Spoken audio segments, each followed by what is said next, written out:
Sa liwanag ng umaga, layanan iyong biyaya. Sa hilig ng hangin, Okay, God's morning mga kapatid. Today is Monday, ngayon po ay November 17 na, ilang araw na lang ay Pasko na. At bago po dyan, tayo po ay muli. Tayo dadako sa ating daily devotion dito sa ating God's morning. At pag-usapan po natin ang talatang ito mula po sa Hebrews chapter 4 verse 12. At ito po yung pamagatan nating double-edged truth, comfort and conviction in scripture. Yan. Ano nga ba ito? Sabi nga dito sa Hebrews 4 verse 12. It's a popular verse na ating ngayong pagtuunan at tingnan natin ng pansin. At suriin natin ano nga ba ang mensahe ng ating Panginoon Diyos sa araw na ito. At sa ating panimula, tayo po ay muli sasamahan ng aking partner para basahin at pangunahan po tayo sa pananalangin.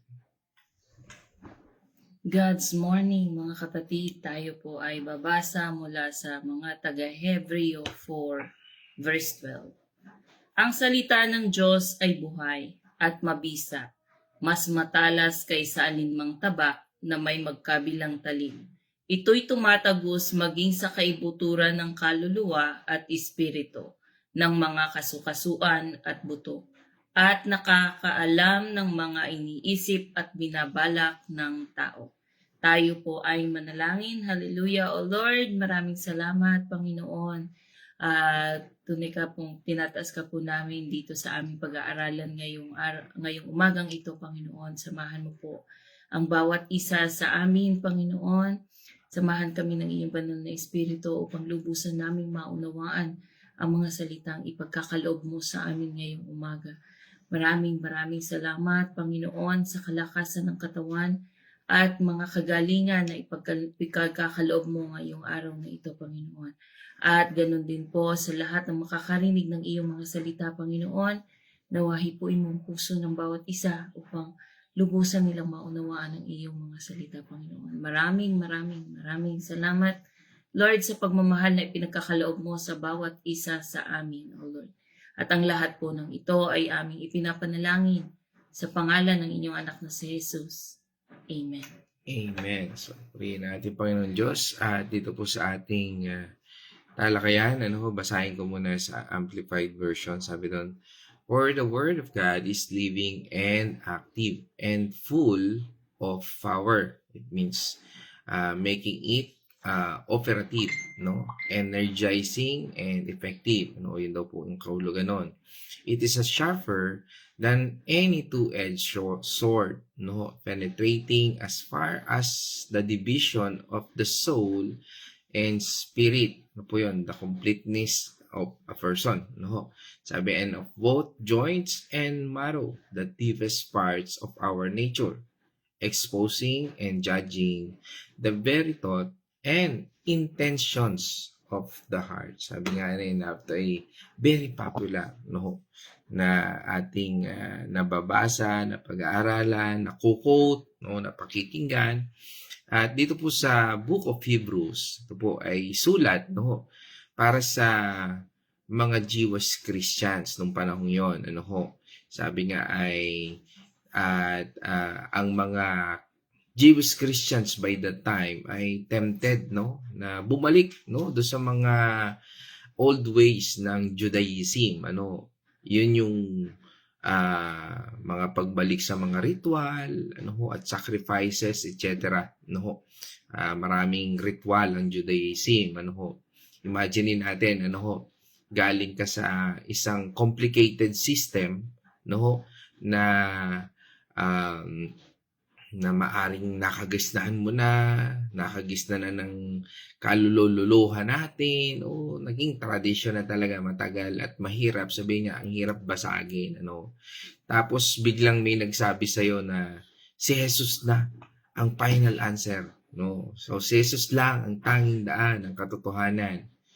medyo kung hindi at bago talaga sa iyo ito, no, malilito ka di ba? At normal na reaksyon, no. Pero kaya nga ang nagsulat o ang author ng Hebrews na ito ay todo ang explain, no, kung bakit mas superior ang ating Panginoong Hesus. Kaya ginamit niya na ito, no, na kahit nasa bone marrow matatagos na ito. Sabi nga, ang ating Panginoon Diyos ay sinasabi niya doon na He is superior, no, mas magaling na pari, no. Siya yung mas magaling pa doon sa high priest nila, no. Imagine natin. Yan yung konteksto ng talatang ito. Mas sinasabi nga mas perfect na sacrifice, no. At sabi nga mas bagong covenant. At dito sa ating pinag-aaralan ngayon sa chapter 4, pinag-uusapan dito rin po yung salitang rest o pahinga, no? At kabilang dito yan sa pangako ng ating Panginoon Diyos. Di ba? Sabi nga ng Panginoon Diyos, lumapit ka sa akin at ikay aking bibigyan ng kapahingahan. No? Dito rin, matako tayo na hindi tayo makapasok sa kapahingahan ng Diyos. No? Kasi napakahalaga po na meron tayong peace of mind. Dahil kung meron tayo ng peace of mind, makakapagpahinga tayo. No? Yan yung labanan na ninanais ng Panginoon. No? Ng labanan na ikaw ay nandoon sa rest o sa presensya ng ating Panginoon.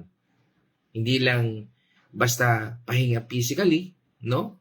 It's entering into God's salvation and purpose. Mapasok tayo dun sa kaligtasan ng Panginoon at sa kanyang purpose. Yan po yung rest na sinasabi dito.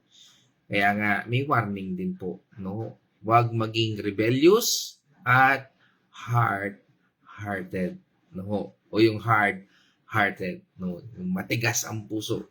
Sinasabi na sa kanta ng pusong bato, no? Yan po yun, no? Yan at ito po ay inihalin tulad dito na huwag maging hard or yung rebellious at hard-hearted na katulad na Israelites, no? Sa na nabasa natin dito sa Biblia, no? Na hindi sila nakapasok, no? Sabi nga doon sa wilderness na hindi sila nakapasok, no, sa promised land dahil sa disobedience nila o yung talagang katigasan ng ulo at pagiging rebellious. Ang salita ng Diyos, no, ang siyang magja-judge kung tunay ba ang faith natin, no. Sabi nga kung pumitid ba talaga tayo sa ating Panginoong Hesus o baka naglalaro lang tayo, no. Sabi nga kasi sa ating pananampalataya ito, sa buhay natin ito, sa pagyugto natin, makikita mo kasi diyan mga naglalaro lang o pakitang tao lang, ano. Kaya nga ang sinasabi sa atin dito, double ingat. Hayaan nating suriin tayo ng salita ng Diyos. Kaya nga po napaka-importante ang pagbabasa ng Biblia at makatutulong po dyan yung mga Bible study natin. Dahil kung tayo lang, parang isipin natin, ang hirap unawain ang hirap intindihin ang Bible. Kaya nga po ito ay nagbibigay sa atin ng kalakasan.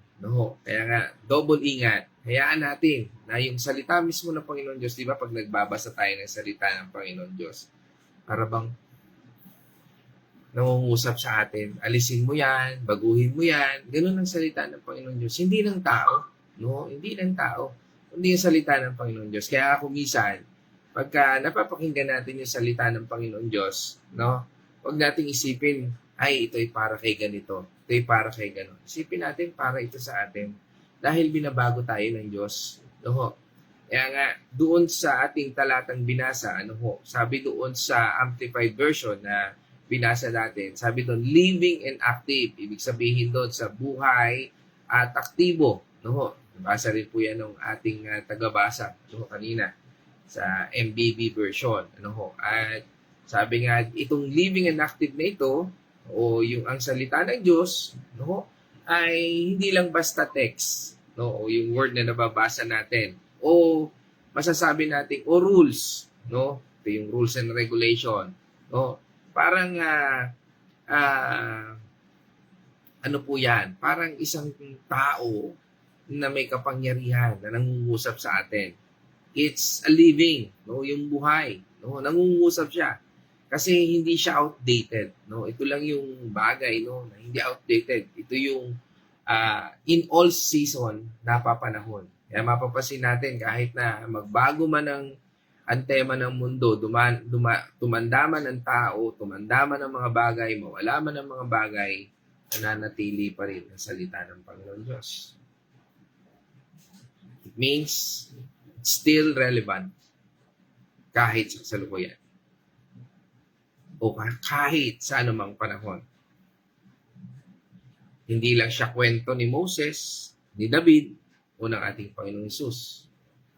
Hindi lang siya moral lessons, no? Kahit nangyari na yung dati, may application pa rin siya sa buhay natin ngayon. Kahit noon pa, sabihin natin, ilang daang taon na nakaraan, 2,000 years ago na nakararaan, hanggang sa ngayon, meron pa rin siyang relevant.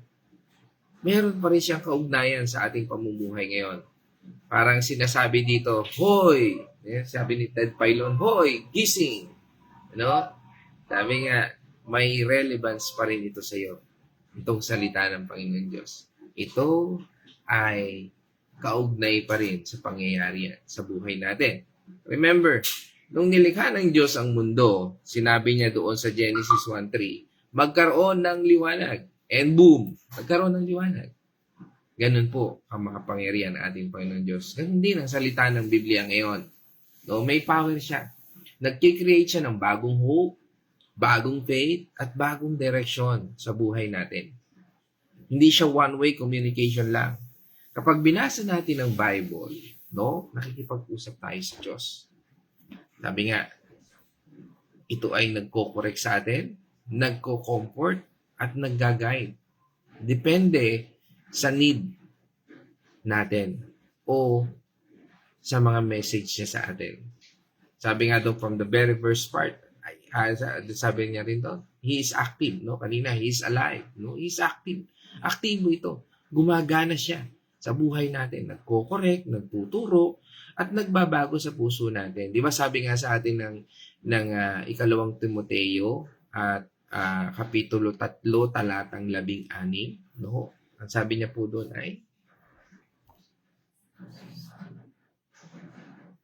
ang lahat ng kasulatan ay kinasihan ng Diyos at nagagamit sa pagtuturo ng katotohanan, sa pagtatama sa maling katuruan, sa pagtutuwid ng likong gawain at sa pagsasanay para sa matuwid na pamumuhay. Amen.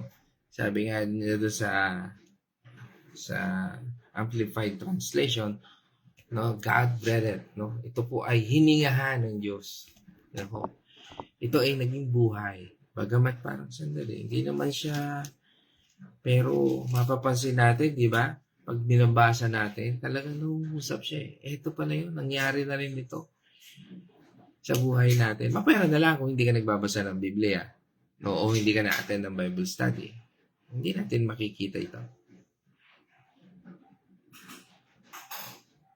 At hindi tayo nakokorek, hindi tayo natututo, at there's no change of heart. Ibig sabihin, hindi natin nakikita yung transformation sa buhay natin. Hindi enough na alam lang natin ang Ten Commandments, ang Lord's Prayer. Kailangan gumalaw tayo ayon sa natutunan natin. Sabi nga, walk the talk. Parang sinasabi, okay, alam mo na ngayon, i-apply mo. Hindi lang sa isip, hindi lang sa salita. Dahil ang salita ng Diyos ay nagtatransform. Kaya nga hindi yan paramihan ng members sa church. Ano yun? Paramihan ng natatransform na buhay, na bagong buhay, no? Na numbalik na relasyon. Ganun po ang salita ng Panginoon Diyos. Yun ang church. Nagtatransform ng desires natin, ng priorities natin, and values natin. Parang sinasabi dyan na babaguhin kita from inside and out. Kapag tinatanim natin ang salita ng ating Panginoon Diyos sa ating puso, mag-grow yan. Magkakaroon yan ng love, joy, peace, patience, kindness, goodness, faithfulness, gentleness, and self-control. Yan po yung sinasabi doon sa Galatians 5:22 and 23. Parang sinasabing, magbubunga ka ng maganda dahil sa akin. Imaginin mo ang salita ng Diyos ay parang binhi. Kung itatago natin sa drawer, no? Sabi nga, kung itatago lang natin ito sa drawer, gagawin lang natin ito patungan sa umuugang tokador, umuugang TV, ano ho? Sabi nga ay walang mangyayari. Pero kung ito itatanim natin sa puso natin, no? Sabi nga ay itatanim natin ito sa puso natin, patuloy natin itong babasahin, patuloy natin itong pag-aaralan, sama-sama. Ano ho? Yan. Makikita po natin.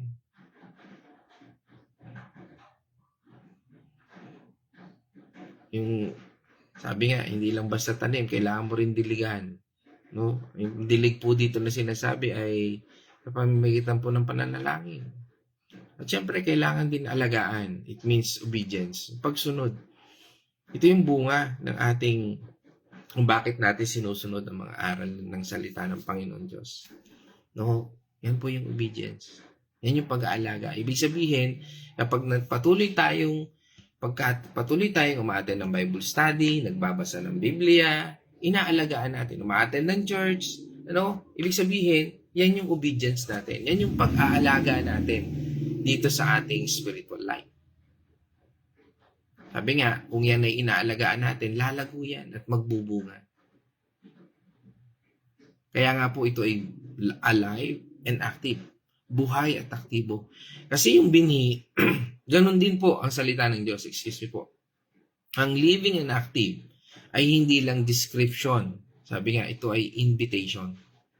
Ini-invite tayo ng ating Panginoon Diyos na makipagrelasyon sa mismo sa Kanya through His Word. No? Pamamagitan po nito. Hindi lang basta reading, kundi experiencing the power of God in our lives. Mamaya po kami po ay may Bible study. Diyan, pag-aaralan na po namin yung mangyayari sa inaharap. Kasi po kami ay nasa Revelations 13 na. At we are inviting you na pag-aralan natin yung salita ng Panginoon Diyos. Marami po kaming natututunan sa pamamagitan ng banal na Espiritu. At napakahalaga po na matuto tayo. Malaman natin ano nga ba yung ninanais ng Panginoon Diyos sa buhay natin. At mabago yung buhay natin. Ibig sabihin, matransform ang buhay natin. Hindi po yan paramihan ng attendance sa pagdalo sa church. Kundi paano nabago ang buhay natin dahil sa Kanyang salita. Dahil sa pagsunod natin sa Kanya. Okay, tungo naman tayo doon sa next word na sinabi niya doon. O next sentence na sinabi niya doon. Sabi doon, sharper than any two-edged of sword. Sabi, matalas pa sa double edges ng espada. Yung sword na sinasabi dito sa Bible ay hindi po yan yung literal na weapon. Pero, yan po ay literal na weapon noon. Pero, dito sa ating pinag-aaralan, ito po ay symbolic. Ibig sabihin, ang Word of God ay double-edged. Kaya po niyang i-cut in two ways. Sinabi niya dito sa kanyang salita is to comfort, para sa mga naghihirap o sabihin natin ay nawawala, it's a weapon laban sa pagduruda at takot. Kung meron tayong pagduruda, kung meron tayong takot sa ating mga future, sa ating health condition o saan pa man. Yan po yan. Nagbibigay po yan ng comfort. Kaya nga sabi sa atin, di ba, ng Psalm 23 verse 4, dumaan man ako sa madilim na libis ng kamatayan, wala akong katatakutan, pagkat ika'y aking kaagapay, ang tungkod mo at pamalo, ang aking gabay at sanggalang. Amen. Imagine natin, sabi niya ang kanyang tungkod ang siyang ating pamalo at sanggalang. Ang tungkod na tinutukoy po dyan ay ito, puro salita ng Panginoon Diyos. Dahil kung atin pong isa-search ng mabuti, alam niyo po ba yung tungkod ni Mose, ay yung tungkod ni Haring David, punong-puno po yan ng salita ng Panginoon Diyos. lahat ng kabutihan ng Panginoon Diyos, isinusulat po niya yan doon. No? Kaya habang nakikita niya yung tungkod, kung siya'y nangihina, binabasa niya yun at katulad nito. Kung paano siya iligtas ng Panginoon sa leon, sa tigre, yan po yun. No? Kaya nga nagbibigay ito ng comfort. No? Ano yun? Ano yung nagbigay sa kanya ng comfort? Paalala na siya ay iniligtas ng Panginoon. At sa atin ngayon, sa kasalukuyan, ito ay nagbibigay din sa atin ng comfort. Kung si Haring David niligtas ngayon, sabi ng Panginoon, He is the same today, yesterday, and forever. No? Yesterday, today, and forever. Siya ay Diyos noon, ngayon, at magpakailanman. Kung si Haring David noon ay niligtas ng ating Panginoon, hindi ba niya kayang gawin ito sa atin ngayon?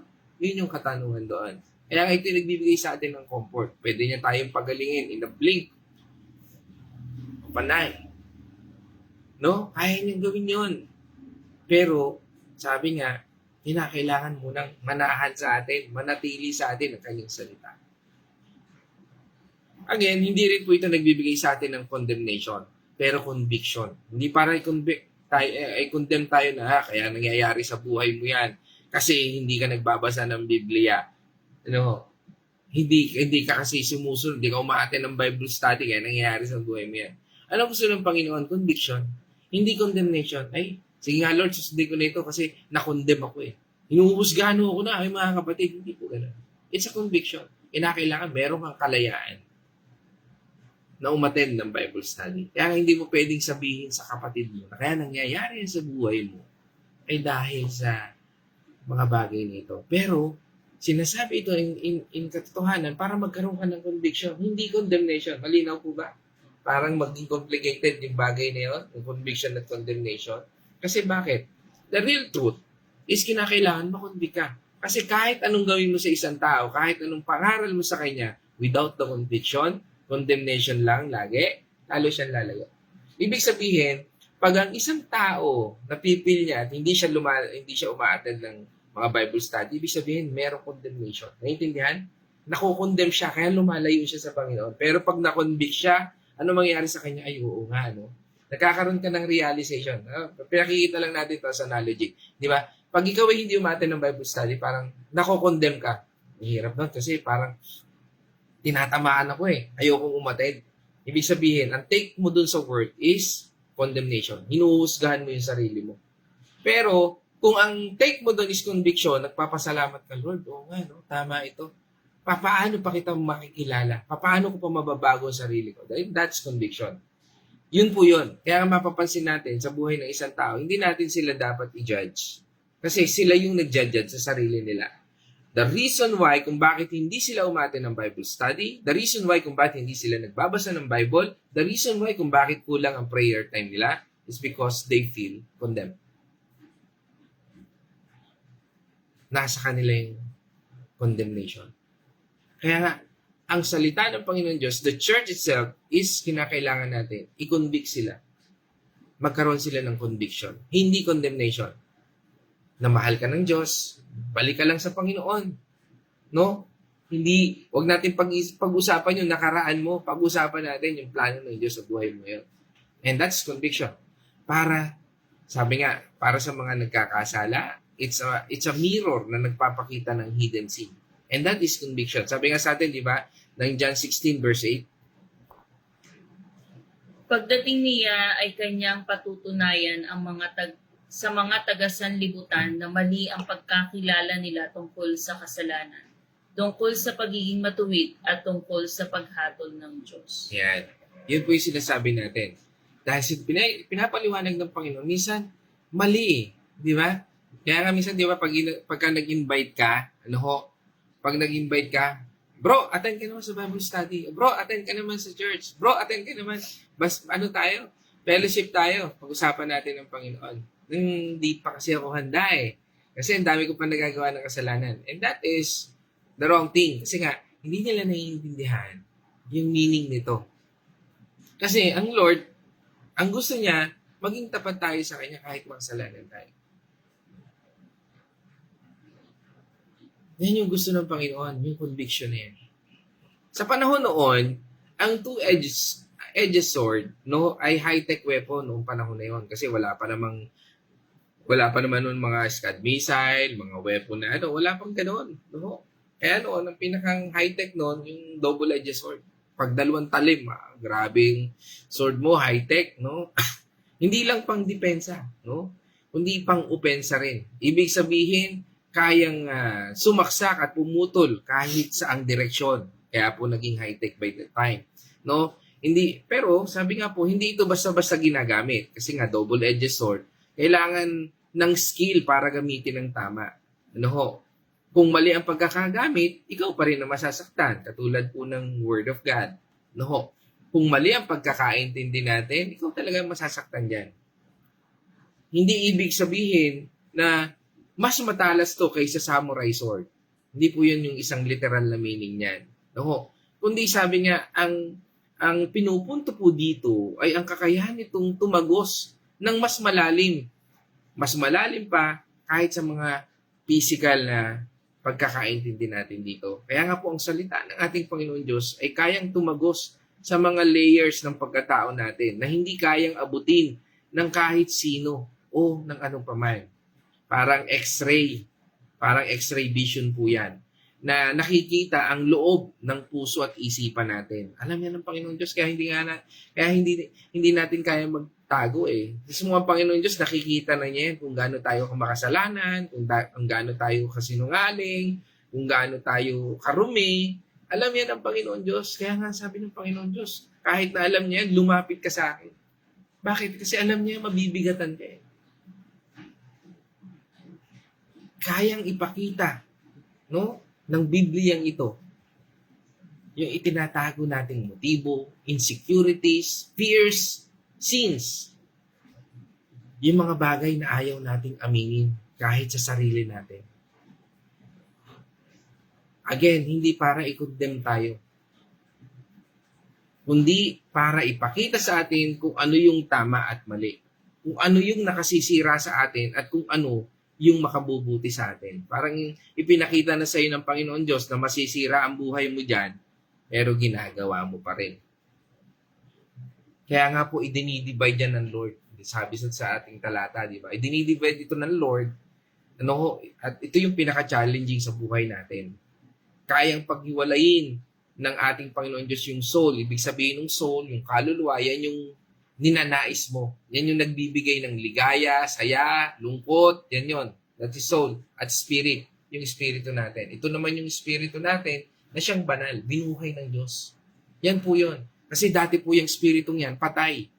No, ibig sabihin, ng patay, wala kang naririnig na mali yan, tama yan. Parang natutuwa ka pa doon sa pag nakakagawa ka ng kasalanan, di ba? Noon dati, pag ikaw ay nagmumura, parang tuwan-tuwa ka pa eh. Okay, naririnig mo yung bata na nagmumura, tuwan-tuwa ka pa eh. Kasi, wala sa iyo yung conviction eh, na mali ito eh. Di ba? Kasi wala yung espiritu. Pero ngayon, pag nakakarinig ka, talagang, lalo na anak mo, lalo na mali, nagkakaroon ka na ng conviction. Ibig sabihin, kaya pong i-separate nito yung natural mong desires sa spiritual mong desires. Minsan kasi malimit pong nagko-conflict yun. Imaginein mo, ang puso natin, our heart, ay parang sibuyas. Di ba yung sibuyas maraming layer? No? Tama po ba? Ang salita ng Diyos ay parang super talas ng kutsilyo na kayang hiwain yon isa-isa, yung bawat layer na yon. Hindi para paiyakin ka lang. Diba yung sibuyas, pag iiyak ka di ba? Hindi yun ang purpose nun. Kundi, sabi nga, hindi para paiyakin ka lang, kundi para tanggalin yung mga bulok na parte na hindi, para hindi na po makahawa sa iba. Ganun po yung ginagawa ng Diyos. Kaya nga po yung salita ng Panginoon Diyos, habang nagbabasa ka, di ba? Ang dami mong natutuklasan, yung mga dati mong kasalanan, mga dati mong karumihan, na ngayon ay nangungusap sa iyo, naglalaban na yan, nagiging spiritual warfare na yan sa buhay mo. Kaya nga po ang salita ng Diyos ay hindi lang masarap pakinggan. Minsan nakakasakit kasi kailangan tayong i-correct. Kailangan nating maging open at humble para tanggapin ang conviction ng salita ng Diyos. Sabi nga, it's not just an information. At ang goal ay hindi lang madagdagan ang knowledge natin, kundi mabago ang buhay natin. Yung knowledge, okay lang yan pero madaling malimutan yan, madaling mawala yan. Pero yung nabagong buhay mo, wow, it's only God can do. Kaya nga pag nagbabasa tayo ng Bible, huwag tayong matakot kung minsan tinatamaan tayo. Dahil baka yun yung way ng Diyos. O maaring yun ang way ng Diyos para linisin tayo at i-mold tayo into a person that He wants you to be. Kung naman tayo sa sunod, sabi doon, it penetrates soul and spirit, joints and marrow, no? Hanggang kalalaliman ng puso. Sabi nga, hindi surface level lang ang Biblia, kundi parang x-ray na nasabi na rin natin doon. Na makikita ang buto, ang salita ng Diyos, no? Makikita natin ang kaluluwa, yung soul at spirito. Kanina napatungkulan na rin natin yan. Yan yung core identity natin, no? Yan yung ibig sabihin po niyan, nakikita yung motibo natin, yung insecurities natin, mga bagay na itinatago natin. Again, wala pong makapagtatago sa ating Panginoon Diyos. Sabi nga sa atin ng Psalm 139 verse 1 to 4. Ako'y iyong sinisiyasat, batid mo ang aking buhay. Ang lahat kong lihim, Yahweh, ay tiyak mong nalalaman. 2. Ang lahat ng gawain ko sa iyo ay hindi lingid. Kahit ikaw ay malayo, batid mo ang aking isip. 3. Ako'y iyong nakikita, gumagawa o hindi man, ang lahat ng gawain ko'y pawang iyong nalalaman. 4. Di pa ako umiimik, yaong aking sasabihi, alam mo na ang lahat ng iyon. Lahat ay di malilihim. Amen. So yun po ang ating Panginoon Diyos. Imagine mo, ang pagkatamo ay parang isang building, no? Isang building. No, may exterior, no, na ibig sabihin yan yung kung ano yung pinakikita mo sa iba. Yan yung exterior ng building. Kung ang buhay natin ay parang building, yan yung passage. No, yung nakikita ng mga tao. At may interior din, no? Kung ano yung iniisip at nararamdaman mo. Yan yung specs na yan. At syempre, may foundation. Ito naman yung kung ano ang pinaniniwalaan mo. Ang salita ng Diyos ay parang inspection team. No? Sila po yung QA/QC, Quality Assurance and Quality Control. Sila po yan. No? Yan po yung salita ng Panginoon Diyos. No? Na kayang suriin ang buong building. Mula sa labas hanggang sa pinaka-foundation. Kayang tukuyin kung saan may cracks, kung saan may weak spot, at kung paano yun ayusin. No, yan po yung salita ng Panginoon Diyos. Imagine natin, kaya niyang tingnan yon, kaya niya identify. No? Parang contractor. No? Pero hindi ito yung contractor ng blood control. Dahil ito ay bumubuhay, hindi pumapatay. Ano? Sabi nga, no hiding place. No? Walang may tatago sa salita ng Panginoon Diyos. Alam niya lahat ng tungkol sa iyo, kahit yung mga bagay na hindi mo alam sa sarili mo. Siya alam niya. Ganun siya katindi. Kaya nga hindi lang superficial ang kaya niyang baguhin sa atin. No? It's a radical transformation. Kaya niyang baguhin yung pinaka-core ng pagkatao natin. Yung pinaniniwalaan natin. Yung mga values natin. Kaya niyang baguhin yan. Kaya nga po, hindi lang spiritual o emotional ang kaya niyang pagalingin. No? It's a total healing. Pati yung mga wounds na matagal nang dala-dala natin o sakit na matagal-tagal nang dala natin, kaya po niyang i-heal. Ang tanong lang dyan, kaya mo rin bang baguhin yung sarili mo? Kaya mo rin bang sumunod sa Kanya? Huwag tayong matakot. Magpa-expose sa salita ng Diyos. Hayaan nating suriin niya ang puso natin, isipan natin, at buong pagkatao natin. Kasi kung yan ang way para mabuo tayo at para maging malapit sa Panginoon Diyos, it's your decision. At yan lang ang only way. Bakit ayaw pa nating sumunod? Sabi nga doon sa ating sunod na talata, sa ating talata ngayon, expose thoughts and intention. O yung naglalantad po ito ng tunay na intent. Kahit good deeds, no, na meron tayo, kung sabi nga, ang intention ay pride o people-pleasing, hindi po yan makakalusot sa salita ng Panginoon Diyos. Sabi nga sa atin, di ba, ng 1 Samuel 16, chapter 16, verse 7. Ngunit sinabi sa kanya ni Yahweh, huwag mong tingnan ang kanyang taas at kakisiyan sapagkat hindi siya ang pinili ko. Si Yahweh ay hindi tumitingin ng katulad ng pagtingin ng tao. Panlabas na anyo ang tinitingnan ng tao, ngunit sa puso tumitingin si Yahweh. Amen. Yan po yung pagpili ng hari, no? Kasi sa lahi ni Jesse, may mga kapatid si Haring David, no? Inutusan ng Panginoon si Prophet Samuel, no? At sabi nga ay para pumili ng hari. Subalit, ang tiningnan ni Samuel by that time ay yung itsura.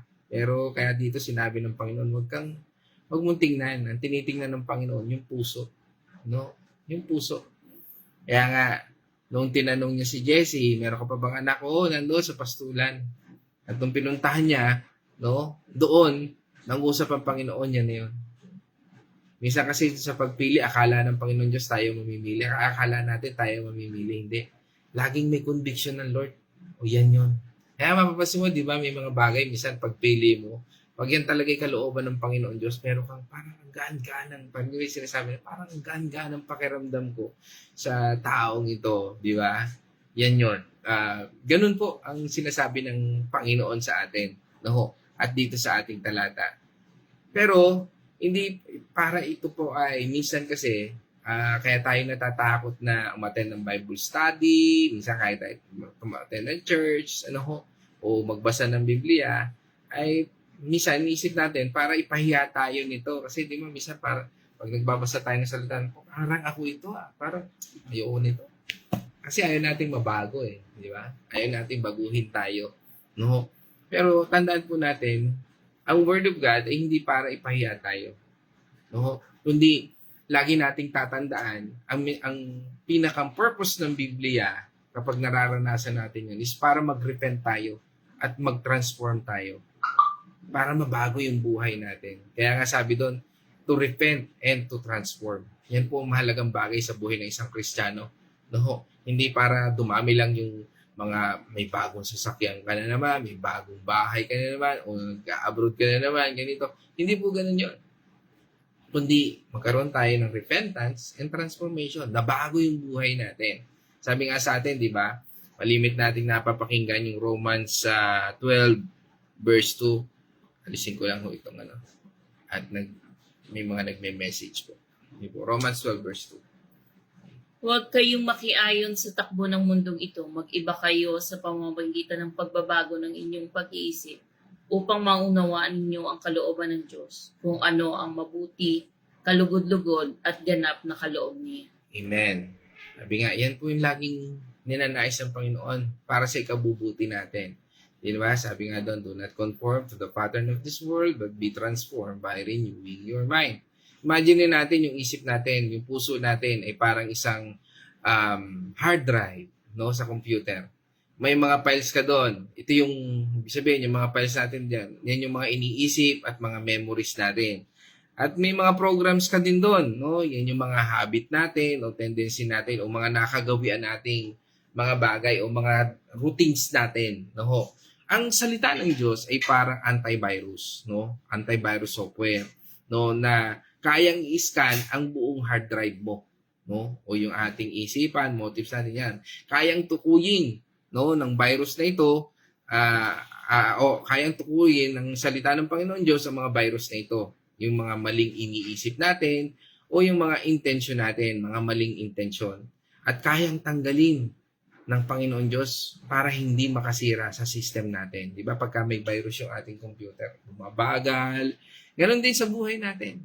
Di ba? Hindi siya nagiging effective, nagiging ineffective siya, nasisira yung mga files mo, hindi maayos, hindi mo nagagamit ng tama. Ganon din sa buhay natin. Hindi tayo nagiging kagamit-gamit sa Panginoon kung virus infected tayo. kailangan nating maging honest sa sarili natin tungkol sa mga iniisip at intensyon natin. Kung may mali, aminin natin. Maglaan tayo ng time para mag-reflect sa mga ginagawa natin. Bakit ko ginagawa ito? Ano ang motibo ko dito? Hindi lang external ang dapat na baguhin natin, kundi pati na rin yung internal. Baguhin natin yung mga iniisip at intensyon natin para mabago rin yung action natin. Huwag tayong matakot. Magpaskan sa salita ng Diyos. Hayaan nating suriin niya ang isip at puso natin. Kasi yun ang way para maging malinis tayo at maging karapat-dapat sa ating Panginoon Diyos. Kaya nga mga kapatid, sa umagang ito, sabi nga, ang takeaway natin dito ay una, huwag tayong matakot sa conviction. Kapag nako-convict tayo o kino-convict tayo ng salita ng ating ng scripture, ng salita ng ating Panginoon Diyos, tanda po yan na nagwo-work ang Holy Spirit sa atin. Sabi nga sa atin ng John 16 verse 8, Pagdating niya ay kanyang patutunayan sa mga taga-sanlibutan na mali ang pagkakilala nila tungkol sa kasalanan, tungkol sa pagiging matuwid at tungkol sa paghatol ng Diyos. yan. Yan po yun. Huwag i-depend ang sarili. Kaya ko lang naman yung ginawa dahil sa si ganito ay si ganyan. Kasi ginawa niya ganito. Huwag po natin i-defend. Humingi tayo ng forgiveness at patuloy na magbago. Ikalawa, magtiwala sa comfort ng salita. Dito tayo magtiwala. Ito ang dapat na nagko-comfort sa atin. Kapag overwhelmed ka, basahin ng Psalms o promise ng Diyos. No? The same word na nagsasabing you're a sinner ay nagsasabi rin na you're loved.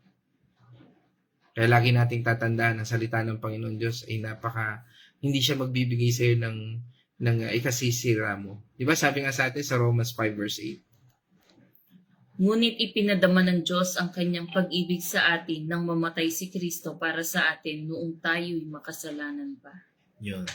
Kahit tayo makasalanan, no? Nandun pa rin yung pag-ibig ng Panginoon Diyos. Kaya namatay siya. Kailangan natin siyang tanggapin at kailangan natin siyang sundin. Tatlo, let the word do the surgery. Hayaan natin ang salitang ito. He is the great surgeon. Huwag mag-skim lang sa Bible. Let it dig it deep. Sabihin natin, Lord, anong gusto mong baguhin sa puso ko ngayon? At sa tuwing tayo lumalapit sa Biblia, tuwing tayo nag-aaral ng Biblia, binabago nito ang buhay natin. Ika-4, double edge is equal balance faith. Yung itong magkabilang tanim na ito ay nagpapahiwatig sa atin ng pagiging balanse sa pananampalataya natin. Huwag puro feel good yung gusto nating mapakinggan na sermon. Huwag din puro guilt trip. Tandaan po natin, ang tamang faith, ang tamang pananampalataya ay kinakain ng comfort at conviction ng salita. Ibig sabihin, ito yung ating dinadigest. Ito yung ating ninanamnam. Kaya kinakain ni. Ninanamnam, di ba? Pag yung pagkain ay, ang sarap, di ba? Sarap ng feeling. Parang ganun din ang Panginoon, di ba? Pag tayo nakakapakinig ng salita ng Panginoon Diyos, o kapag tayo nagpupuri sa Panginoon, sabi nga ng asawa ko, kailan kaya ako ulit makakapag-church? Kasi hindi siya makapag-church, no? Pero, kailan pa man, kasi sabi niya, ibang-iba talaga yung fellowship kaysa dun sa online. Sabi niya, iba yung espiritu. Totoo naman. No, totoo naman. Kasi iba yung feeling na nandun ka talaga. Sama-sama kayong nananalangin, nagpupuri. Iba yung pakiramdam nun No? At ganun din po yun. No? At ikahuli, no? Is rely on the Holy Spirit. Doon lang tayo mag-rely sa banal na espiritu. Kasi ang Biblia ay hindi maiintindihan ng sariling wisdom. Never.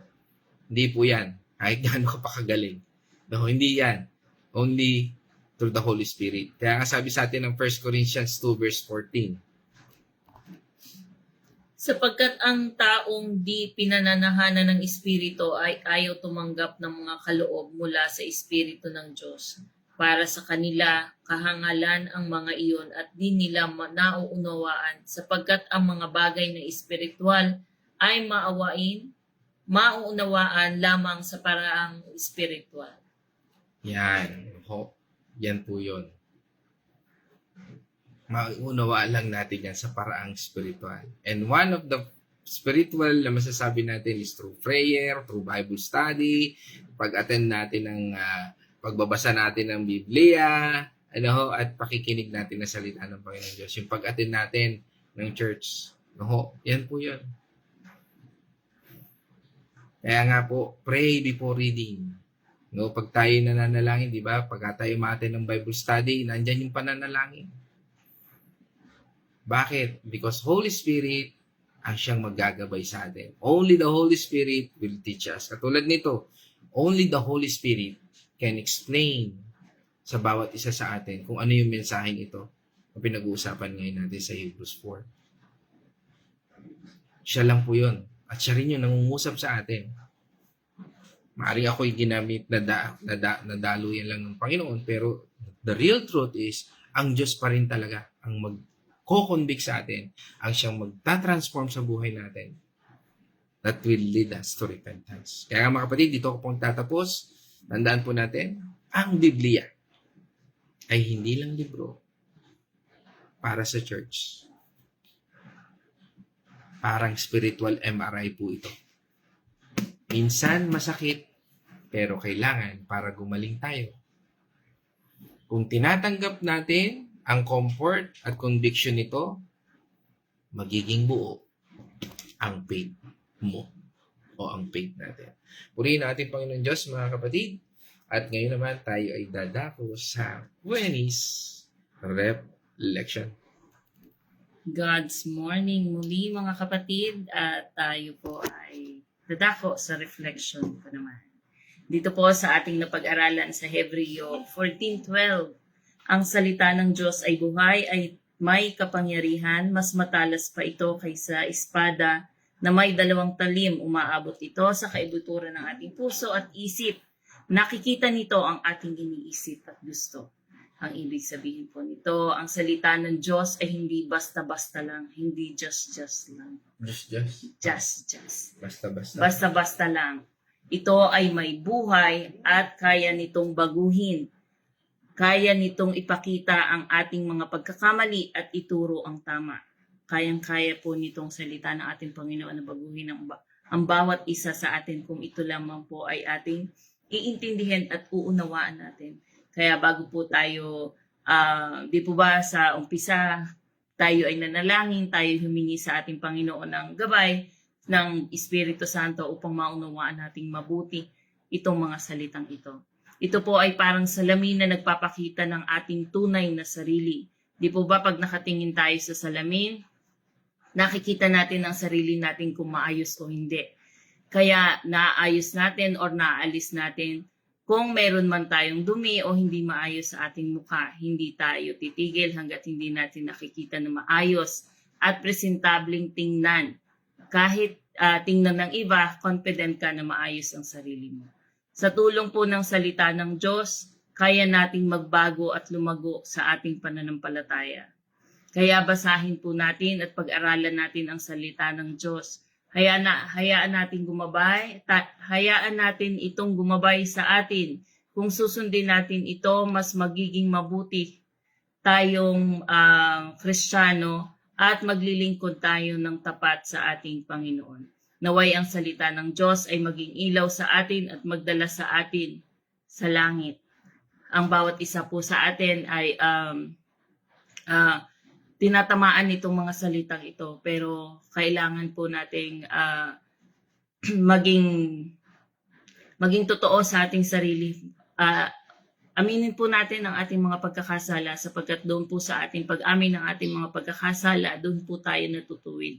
At doon po tayo matutulungan ng mga salita ng itong mga napag-aaralan natin ito na i-apply natin sa ating buhay sa pamamagitan ng tulong din ng ating Panginoon. Kaya huwag po tayong manghinawa sa pagbabasa ng mga Biblia, pag-attend ng mga Bible study at itong pakikinig ng mga makalangit na na salita ng ating Panginoon. Maraming salamat po and God bless po. Mag-ingat po tayong lahat. Hey, praise God mga kapatid, purihin ating Panginoong Diyos. Yan, at ngayon naman tayo po ay dadako sa ating mga pagbati sa ating mga kapatid, no, na ngayon ay ating mga kasama ngayon. At pinangunahan po yan nandito sa unang section, dito sa aking dito po sa ating comment section. Nandyan po si Naiwini Patual. No? Pinangunahan po tayo ni Naiwini Patual dyan sa Villa Escudero. Yan, God's morning. At yan, batiin natin ang Patual family dyan sa Villa Escudero. At ganun din, sinundan tayo ni Nay Marta, ni Ate Marta, no ho, yan, dyan sa Bulakin Chaong, dyan naman sa church natin. No, bagbati natin sa, yan, siyempre Artillaga, Malasmas, Benaluz, tama ba? Yan, family, yan, kasama natin. At sinundan po yan ni Nanay Gori, no ho. At pagbati natin sa Kapus, Malasmas, yan, family, no ho, Benaluz, yan. At sinundan din tayo ng Azucena Tiny Family ni Ate Carmeline, yan, sa pangunan ni Ate Carmeline. Pagbati natin dyan, siyempre kay Brother Arthur, kay Pau, kay Julene, siyempre kay Tyrone, at kay Janessa, at ganoon na rin sa lahat, sa buong family dyan. Yan, at yan, siyempre kasama rin natin ang Andal Artillaga family, yan, sa pangunguna ni Pastor Ape, isang pagbati ng good morning. Oh, God morning. Oh, God's morning sa ating lahat. Yan. At from Pampanga, kasama rin naman natin ang ating kapatid doon, si Ate Cindy Mercado. God's morning sa iyo. Yan, ate. Yan. At sa San Pablo ulit, kasama natin ang Nonoso family sa pangunguna ni Ate Nela. Yan, isang mapagpalang umaga sa inyong lahat dyan. At from Dubai naman, kasama natin ating kapatid si Maria Bonalos, no? From Dubai. Yan, isang mapagpalang umaga. Yan, at yan. From Israel, muli, kasama natin ating kapatid, si Sister Maria Fe. No, siyempre pagbati natin yan sa buong family. Siyempre ang family ni Brother Ian, Sister Marife, at ang kanilang mga naggagandahang mga anak, at buong Alejandrino family kasama diyan, Artillaga, yan. At kasama rin natin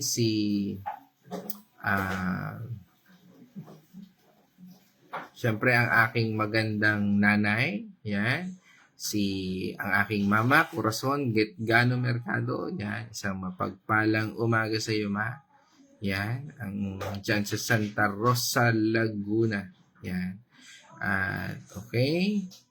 Yan. At syempre kasama rin natin ang aking kapatid ng aking asawa, si Wilma Mandigma. God's morning sa iyo. Yan. Okay. At yan, kasama rin natin ang Biray family. Yan. Pangunguna ni Sister Grace at triggers dyan kay Brother Mike at sa buong family. Yan, kila Miko, kila Dayan, kay Carl, kay Ellie, at syempre sa mga cutie babies natin dyan, kay Dion at sa aking inaanak na si Butchay. No, at sa lahat na nandyan. Isang pagbati, no? At yan, sino pa? Yan, from Bacolod City, kasama rin natin ang Pios family. Yan, ang Kuya George Pios. Yan, kasama po natin. At from Santa Rosa, Laguna ulit, kasama naman natin si Caroline Mercado. Yan, ating kapatid yan, Santa Rosa, Laguna. Yan. Okay. At syempre, ang aking pinakamagandang anak. Yan, syempre kasama natin, no? Aking anak, si Casey Mercado. Walang pasok na. Meron, okay. So, naka-online, okay. So, yan, isang kagalakan. Yan, sino pa? And yun na lang ba? That's all. Okay. So, wala na po ba? Yan. Wala na nga siguro. Okay. So, dahil dyan mga kapatid, no, isang pagpalang umaga sa ating lahat, no, at isang kagalakan, ano ho, na tayo ay patuloy na magkakasama dito sa devotion. Bagamat yung iba ay mga may ginagawa, ano ho, ay iba naman dyan ay makikinig ng replay, ano ho. Sabi nga, hayaan natin na baguhin tayo ng Diyos. Ganun pa man, mga kapatid, dyan po tayo magtatapos at tayo po ay manalangin. Let's all pray. Ama naming Diyos na makapangyarihan, salamat, Panginoon, for this word na pinagkaloob mo sa amin. Dito po sa Hebrews 4, verse 12, O Lord, na pinamagatang double-edged truth, comfort and conviction in Scripture. Lord, ito ay nagpapahiwatig sa amin na ikaw yung Diyos na makapangyarihan, ikaw yung Diyos na nag-ahayag, ikaw yung Diyos na nagbibigay at nagpapaunawa sa amin. Sa aming limitadong kaisipan, sa aming limitadong kakayahan, ikaw po yung Diyos na patuloy na nagpupuno ng lahat na ito. Nakatulad ng paghahati mo, Panginoon, sa aming mga iniisip, sa aming kalooban, Lord, ikaw yung higit na nakakatalo sa Lord sa lahat ng ito. Ikaw rin yung nagbibigay sa amin ng direksyon o dahilan na kung ano man ang aming hinahakbang ngayon, Panginoon, ay dahil ito sa mga nais mo ipagawa sa amin. Mga bagay na dapat naming lakaran, mga bagay na dapat naming puntahan. Kaya, Panginoon, sa iyo po kami nagpapasalamat sa lahat ng ito. Hayaan mo po, Panginoon, na kami ay sumunod ayon sa iyong layunin, O Lord, at hindi sa aming emosyon, kundi dahil sa iyong purpose sa aming buhay. Bigyan mo kami ng kalakasan at patnubay sa pamagitan ng iyong banal na Espiritu. Bigyan mo kami, Panginoon, ng lakas upang maunawaan namin ang tama at mabuti. At ikaw, Panginoon, ang bigay sa amin ng layunin, O Lord, upang gawin ang mga bagay nito. Muli sa lahat ng ito, sa iyo po ang papurit, pasasalamat, O Lord. At dinadalangin na rin namin ngayon, Panginoon. Ngayon pa lamang, Panginoon, ang katagumpayan ng iyong Bible study. Mamaya, Panginoon, sa iyong pagre-reveal mula po sa Revelation chapter 13, ikaw po ang mangusap sa bawat isa sa amin. Pangunahan mo po kami sa pamamagitan ng iyong banal na Espiritu. At katulad ng aral namin, Panginoon, ikaw po yung Diyos na masyang magbigay sa amin ng lakas at patnubay sa pamamagitan ng iyong banal na Espiritu. At ito po ay aming dalangin sa pangalan ng aming Panginoon, tagapagligtas na Jesu Kristo. Amen and amen. Mga kapatid, let us shout the shout of victory. Christ has died. Christ is died. Christ is risen. Christ is risen. Christ will come again. Christ will come again. And together, we we are for Christ. Again, God's morning, everyone. Tapusin lang po natin yung kanta and then end na po natin ang video na to. Hindi sa yaman, hindi sa tuwa, kundi sa iyong biyaya, Panginoon, umaasa, dapat na pananalig, magsunod sa iyo. Ang puso kong alay, maging kabanalan mo. Anong kailangan kong gawin, Panginoon? Turuan mo ako ng tamang direksyon sa iyong salita at mananalasin.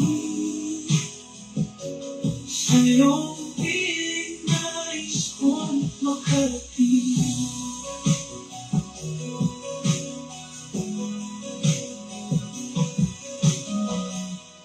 Suko ang susi, pananampalataya, pag-ibig mo ang buhay na nagbibigay sigla. Patawarin mo ako sa aking pagkukulang, baguhin mo ako sa iyong kagustuhan. Anong kailangan kong gawin, Panginoon? Turuan mo ako ng tamang direksyon sa iyong salita at mananalasin. Sa iyong